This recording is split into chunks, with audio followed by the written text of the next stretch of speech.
it's Sally here from Witchcraft. Lisa's behind the camera, and today I am going to make a home sign. Now I know everybody has them, everybody's done them. Hopefully I'm doing something a little bit different. I haven't seen this one. It may exist, it may not, but anyway, I'm just making my own. So I really love the letters that they have at Hobby Lobby, the galvanized metal with the kind of the brownish edge, but they're really expensive. They're like $30 per letter, and even on sale, it's still, by the time you spell out H-O-M-E, it still gets pretty expensive. It would probably be, I can't remember if they're $30, $35, or $40 a piece, $39.99 maybe a piece. So that's still $80 even if you get them half off. So I'm going to try to make my own, because I do have some of the galvanized metal things in my kitchen, and I wanted to be able to change it seasonally. Now I know you probably have seen the ones where the O is a different wreath or something, and that's really cool. I'm going to actually make the O a letter, and then I'm going to change it seasonally in a different way. So anyway, I got these letters at Walmart. They were either $1.97 or $2.47, $2.97, something like that, but they weren't very expensive.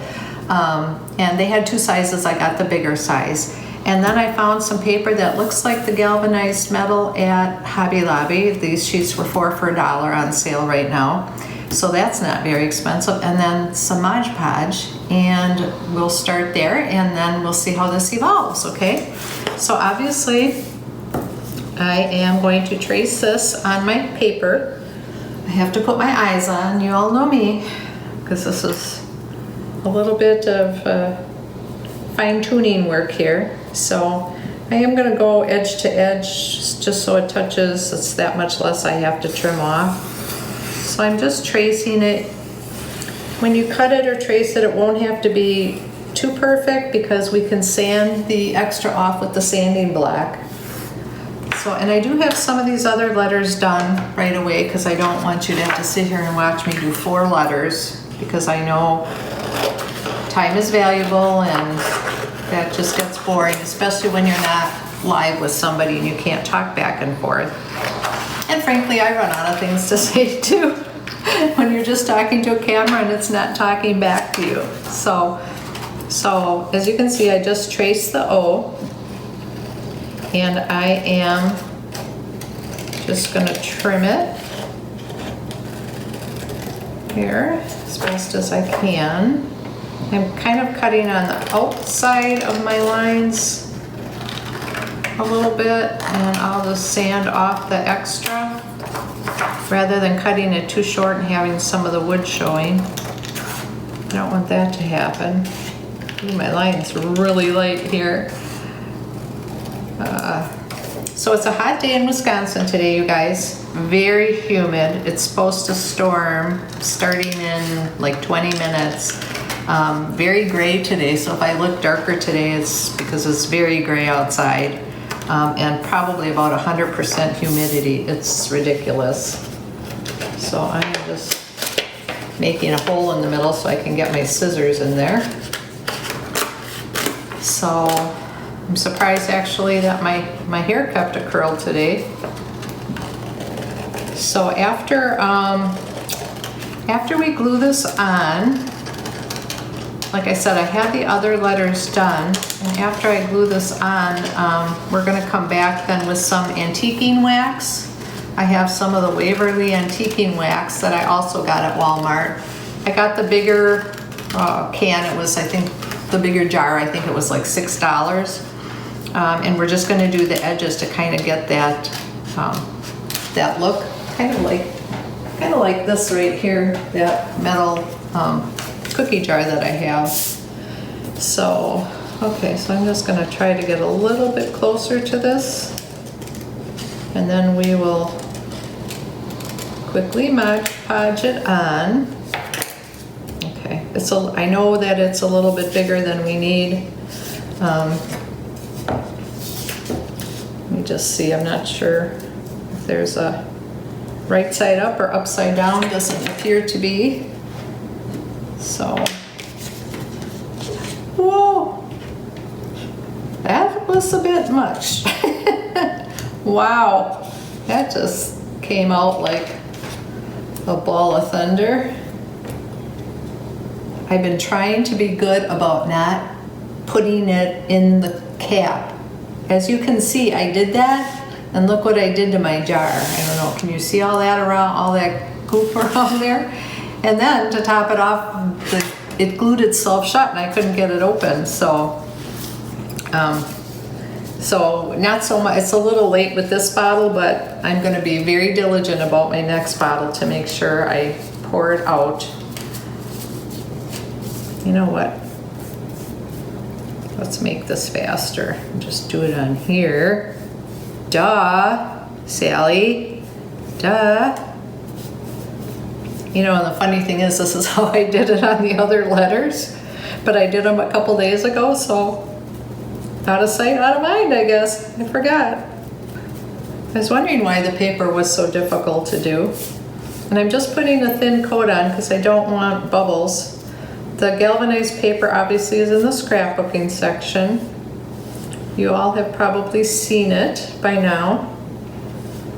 And I debated, should I do buffalo plaid? But I feel like there's so much of that out there, and even though I do love me some buffalo plaid, I wanted something that I could use year round. I've been trying more and more to get my house neutral. I'm one of those crazy people that like to decorate for every season. But that usually means taking everything off my walls and putting all brand new stuff up. And that's a lot of work.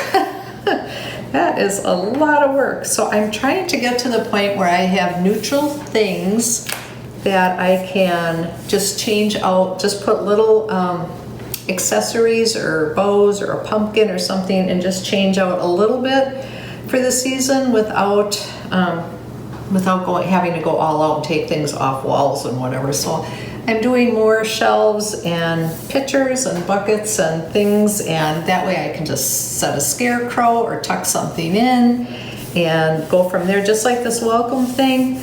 I want to be able to change it seasonally, but I'm going to do it so I can just put a little decoration right at the top of the O, and I can leave it up all year round on the wall and then just change it a little bit. Okay, so that's on there. So I am going to take my sanding block, as you've all seen, and just get the extra edges off of this.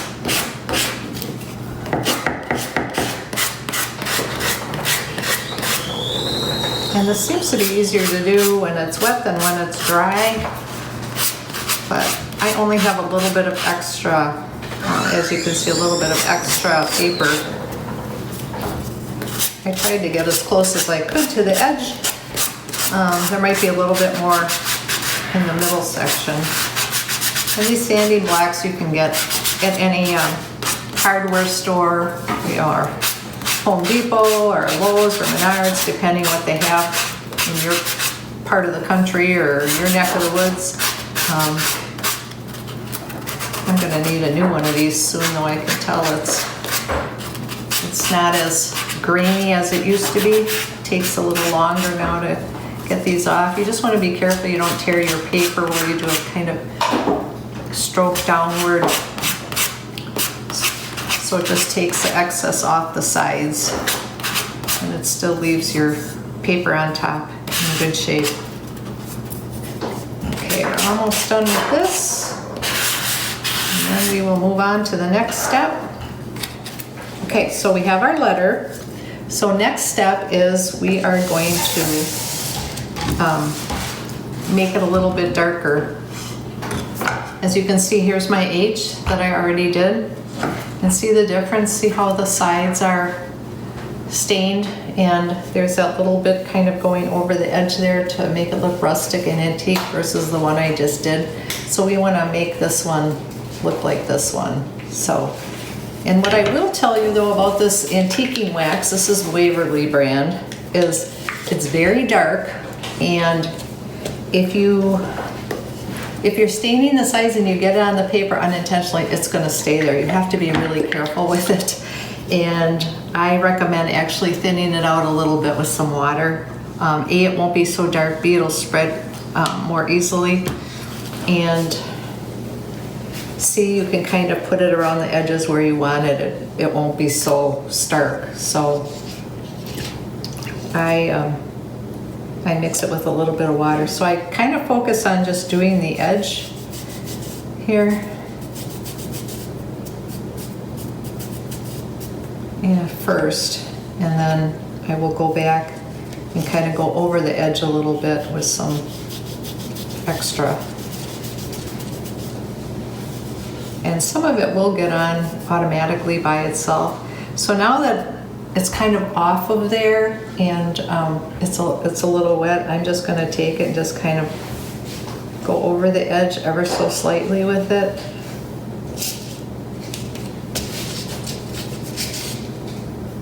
But be careful what you do, because there's no going back. There's no getting it off. Once it's on there, it's on there.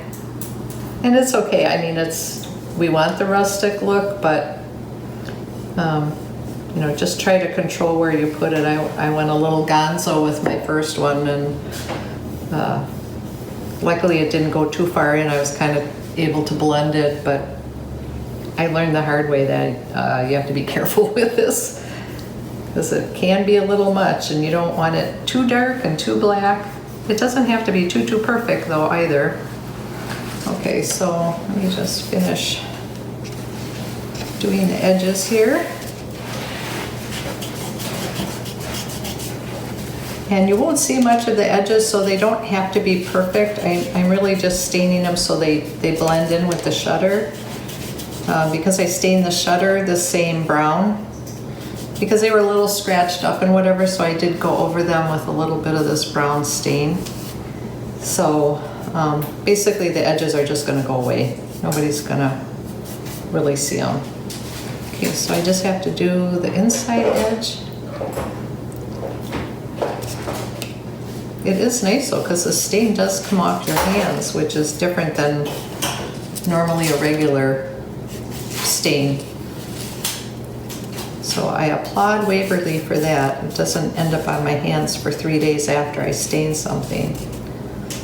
Okay, so again, I'm going to go see how it kind of comes over a little bit, but that's okay. So now I'm going to kind of go over it a little bit.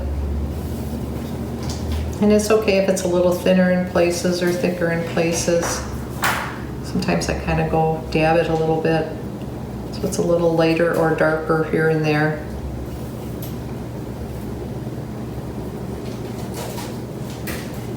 Okay, that looks pretty good.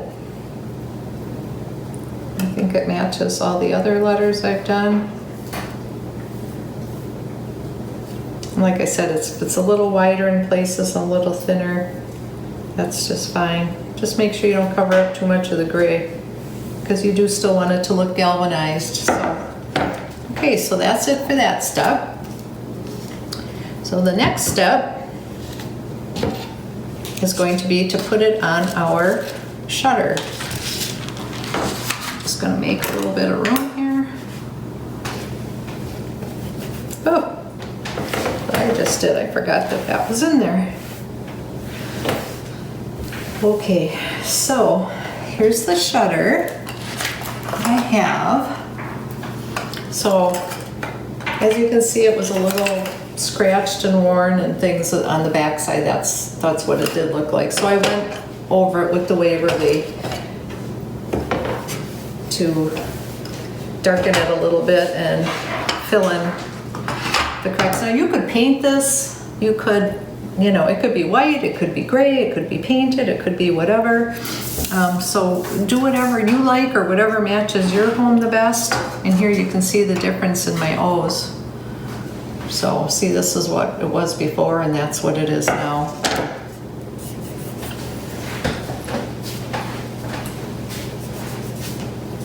Okay, so now I am going to glue my letters down. So I'm going to basically start at the top. It worked out pretty much perfectly from the borders here, so I'm kind of using those as my guide. And I'm gonna glue flush to the right here because this one is narrower than this one. So when you see it from a distance, I want it to look like it's centered. So I'm gonna touch the edges here and here, but not here. And hopefully that'll look right when everything is said and done.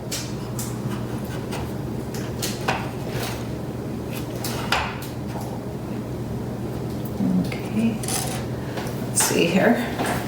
I have to stand up to see what I'm doing. Make sure I'm getting this right.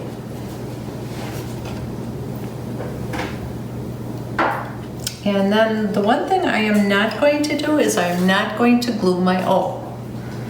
And the reason for that is I want to be able to take my O off and decorate it for different seasons. So if it was glued down, I wouldn't be able to take it off. I played around with the idea of gluing it on and then just having a magnet or Velcro to change the decorations on it, because we're going to put a little decoration up here. But then the more I thought about it, I didn't want to ruin the O. So I think by doing it this way, I'll put a magnet on the O and then we can take it off and then just tie the decoration on. And that way, if somebody does not want a decoration on there at any given time, they won't have to do it. So I'm going to glue this on and then I will be back in a minute to show you the finished product once the glue dries.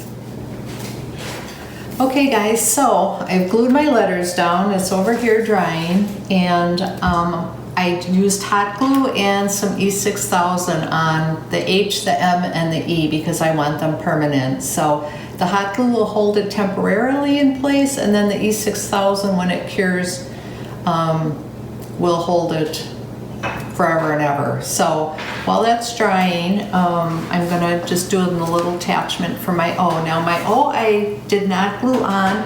What I did is I glued it to these magnets. So these are really strong, sturdy magnets. And I put two together and I hot glue and E6000 the magnets to the back of the O and then the magnets to the shutter. So that way I'll be able to pull the O off, remove it, put on different decorations, and then reattach it. And then if I choose not to put anything on the O, I don't have a magnet or a piece of Velcro or anything on the front of it that's going to ruin the look of it. So in the meantime, I have the secondary O that I showed you because I'm making a couple sets of these. So in the meantime, I'm just going to make a little bow for the O. I make a bow for the O. So this is what I would do for Christmas, and I'm just using this basically as my shape and size. So I'm just going to take some ribbon. Now you can do messy bows, you can do a loopy bow, whatever you so choose. And I would recommend don't put a lot on there. You don't want to cover up the O, you just want to enhance it a little bit, but don't overdo it. Just a little something something. Or if I can't get the wire cutters to work, it'll be a nothing nothing. I'm definitely hitting a strong wire or something in here. My goodness, that one just does not want to give. Wow, you saw how quick and easy that first one came off, right? There we go. Okay, so I'm just using this to measure. I am not gluing onto here. I'm not gonna glue it. I'm gonna leave a ribbon extra long so I can just tie it around the back, okay? But I'm using this to kind of measure and shape it because I just kind of want it to come down on the top of the letter, you know, like this. Kind of like that type thing. So I'm gonna start by gluing these two together, because I want this to just be one piece. It'll just be easier in the future if it's just one piece that I have to reattach every year. And I'm going to change it seasonally, so in spring I can do something, and fall I have a fall one that I've already made, and winter, whatever the seasons are, I can change it up. So, okay, so I'm just going to do a quick messy bow here. And I'm going to leave one to tie around to the back. And just a couple different colors and types and shapes of ribbon or whatnot. Okay, so I am going to use this one to tie it around like that. Now leave your string, if you're doing it the way I'm doing it, leave your ribbon extra long, because ultimately what we want to do is to be able to go around and tie it to the top of the O. So leave enough room to be able to do that. Okay, so I'm going to glue it onto the green here. So you still have to be able to get around the greenery and everything. There we go. Okay, and I want to put a little something extra with this too. I think I'll put a little bit of this kind of spilling down the sides maybe, just for interest. Just want a little bit more than just pine. And I'm just going to glue this between the bows of the ribbon here a little bit. They'll still be peeking out, not to worry. I just want a little different textures and things in here. There we go. Okay, and then of course we need some berries, some holly and some berries. And I'm trying to decide, I think I'm just going to glue this in the center, honestly.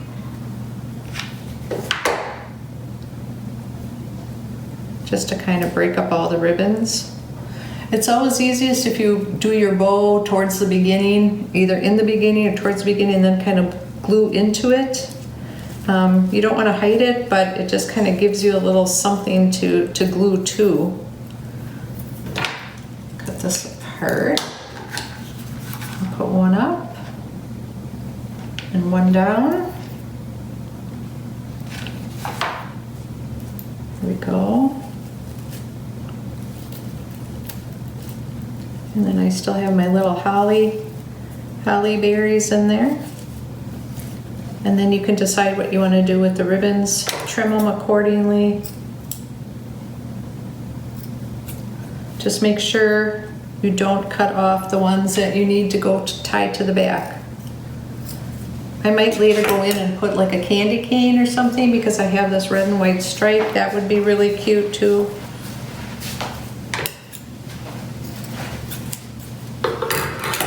Okay, so see, that will allow me to do this.